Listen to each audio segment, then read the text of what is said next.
नमः शिवाय। नमस्कार दोस्तों, स्वागत है आप सभी का आपके अपने यूट्यूब चैनल खुशहाल ज़िंदगी में। दोस्तों, कहा जाता है कि हर घर में रामायण अवश्य होना चाहिए, क्योंकि रामायण हमें जीवन जीने का तरीका सिखाती है। रामायण को प्रतिदिन यदि आप घर पर पाठ करना चाहते हैं तो इसका सही तरीका क्या है, आज के वीडियो में हम इस पर चर्चा करेंगे।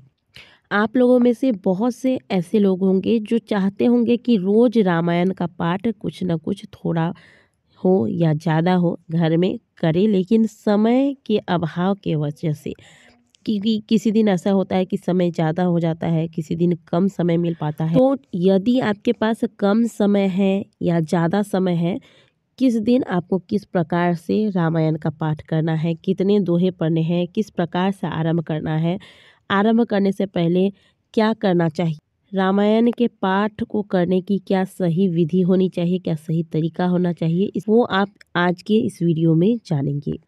सबसे पहली बात कि रामायण को आरंभ कब से करें, किस दिन से रामायण को पाठ करना चाहिए। तो देखिए दोस्तों, कहा जाता है कि धन्य घड़ी सोई जब सत्संगा। जब आपके मन में रामायण का पाठ करने का संकल्प आ जाए, जब आप रामायण का पाठ आरंभ कर देते हैं, वही समय शुभ हो जाता है। तो रामायण अपने आप में इतना शुभ है कि इसके लिए आपको किसी शुभ दिन की आवश्यकता नहीं है। जब आप रामायण आरंभ करते हैं वह समय अपने आप में शुभ हो जाता है। सबसे पहली बात कि रामायण का पाठ जब भी करेंगे तो एक लकड़ी का पाटा आता है, आप स्क्रीन पर देख सकते हैं। इस पर आप पुस्तक को रखें, कभी भी डायरेक्ट जमीन पर पुस्तक को रखकर इसका पाठ नहीं करना चाहिए। किसी भी धार्मिक पुस्तक को या तो आप लाल कपड़े में लपेट कर रखेंगे और जब इसका अध्ययन करेंगे, इसका पाठ करेंगे, तो इसे लकड़ी के पाटे पर रखकर इसके बाद इसका पाठ करना चाहिए। रामायण के पाठ को करने की 3 विधि होती है। एक तो होती है अखंड रामायण की पाठ, यानी कि जो कि 24 घंटे में रामायण को पूरा करना होता है। दूसरी विधि होती है जिसमें आपको 9 दिन में रामायण के पाठ को पूर्ण करना होता है। और तीसरी होती है मास पारायण, यानी कि 1 महीने में यह रामायण जो है वह पूर्ण हो जाती है। आप 1 महीने में इस रामायण को प्रतिदिन पढ़ सकते हैं। और आप देख सकते हैं कि यहाँ पर विश्राम स्थान भी दिया हुआ है, किस दिन आपको कितना पाठ करना है। जब भी रामायण का पाठ करेंगे तो आप सबसे पहले राम दरबार की पूजा कर लें, जिसमें भगवान राम, माता सीता, भगवान के साथ भ्राता लक्ष्मण, भरत, शत्रुघ्न, हनुमान जी की फ़ोटो लगी होती है। इनकी विधि पूर्वक अक्षत, चंदन, पुष्प इत्यादि से पूजन कर ले। थोड़ा सा भोग प्रसाद स्वरूप अवश्य अर्पित कीजिएगा भगवान को।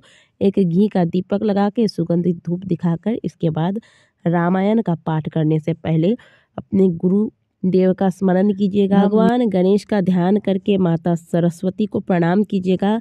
भगवान भोलेनाथ, माता पार्वती का स्मरण कीजिएगा। हनुमान जी का ध्यान कीजिएगा तथा समस्त देवी देवताओं का स्मरण करके उन्हें प्रणाम करते हुए इसके बाद आप रामायण का पाठ आरंभ करें। जब भी आप रामायण का पाठ आरंभ करें, हनुमान जी के लिए आसन अवश्य रखिएगा। हनुमान जी को निमंत्रण दीजिएगा कि हे हनुमत लाल, यहाँ पधारिए और राम कथा का रसपान कीजिए, क्योंकि मान्यता है कि जहाँ राम कथा होती है वहाँ हनुमान जी सबसे पहले पधारते हैं। तो उनके लिए आसन अवश्य लगाइएगा। भगवान की सुंदर से पूजा करने के बाद रामायण की भी अच्छे से पूजा कर लीजिएगा। तिलक लगा दीजिएगा रामायण में एक जगह पर, और वहाँ पर अक्षत, पुष्प इत्यादि अर्पित करके फिर आप पाठ आरंभ करें। रामायण की जो आप पाठ करेंगे तो हमेशा ध्यान रखिएगा कि जब आप आरंभ करते हैं तो दोहे से रामायण का आरंभ कीजिएगा, और जब आप पाठ का विश्राम देते हैं पाठ को, तो आप दोहे के साथ ही इसे पूर्ण कीजिएगा। कहने का मतलब है कि मान लीजिए आज आपने रामायण आरंभ किया तो दोहे से आरंभ करेंगे, और जब आप विश्राम देंगे, यानी कि जब आपको लगे कि अब आपका रामायण आज का पूर्ण हुआ और आज हम इसे विश्राम देने वाले हैं, इतना ही पढ़ेंगे, तो आप जब छोड़ने वाले हैं आज का अध्याय, तो पाठ को विश्राम दोहे पढ़ ही देंगे, ठीक है। और आप ज़्यादा से ज़्यादा जितना पढ़ सकते हैं पढ़ें, लेकिन कम से कम 3 दोहे आपको अवश्य पढ़ने हैं प्रतिदिन। यानी कि जैसे यहाँ से एक दोहा आरंभ हुआ है, इसके बाद आप जितना पाठ करेंगे, अब यहाँ से 3 दोहा पूर्ण होने तक आपको पाठ करना है।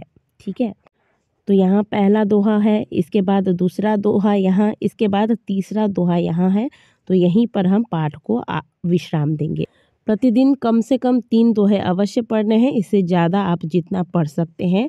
आरंभ करना है दोहे से और पूर्ण जब आप छोड़ेंगे तो भी दोहे पर ही छोड़ना है। जिस दोहे पर आज आपने पाठ को विश्राम दिया है, कल उसी दोहे को दोबारा पढ़ें और फिर आगे पाठ को बढ़ाना है। कथा प्रारंभ करने से पहले इस प्रकार से बोलना चाहिए, सुनो वीर हनुमान, राम लखन सीता सहित सदा करो कल्याण। और जब पाठ आपको बंद करना हो तब आप कहेंगे कि कथा विश्राम लेत है, सुनो वीर हनुमान, राम लखन सीता सहित सदा करो कल्याण। जिस दिन आपकी कथा पूर्ण होती है उस दिन आप कुछ विशेष प्रसाद इत्यादि भगवान को चढ़ाकर विशेष विधि से पूजा इत्यादि करने के बाद लोगों में प्रसाद वितरण कराएं। कथा आरंभ करने से भी पहले आपको राम नाम का कीर्तन करना है थोड़ी देर, और कथा पूर्ण होने के बाद भी थोड़ी देर 1 मिनट 2 मिनट जितना समय हो सके उस हिसाब से राम नाम का कीर्तन कर ले। इसके बाद रामायण की आरती उतार ले और फिर आप भगवान को प्रणाम करके अगले दिन पुनः आप अपने समय के हिसाब से देखकर कथा प्रारंभ करेंगे। तो ये है रामायण के पाठ करने के कुछ विशेष नियम। यदि आप प्रतिदिन घर में रामायण का पाठ करते हैं तो इससे घर में सकारात्मक ऊर्जाएं सक्रिय होती हैं, घर की सारी नेगेटिविटी समाप्त होती है, घर के कलेश समाप्त होते हैं, घर में सुख समृद्धि आती है, घर में शांति रहती है। इसलिए प्रत्येक घर में रामायण का पाठ अवश्य करना चाहिए। इसे केवल लाल कपड़े में लपेट कर न रखें, इसका पाठ करें घर में।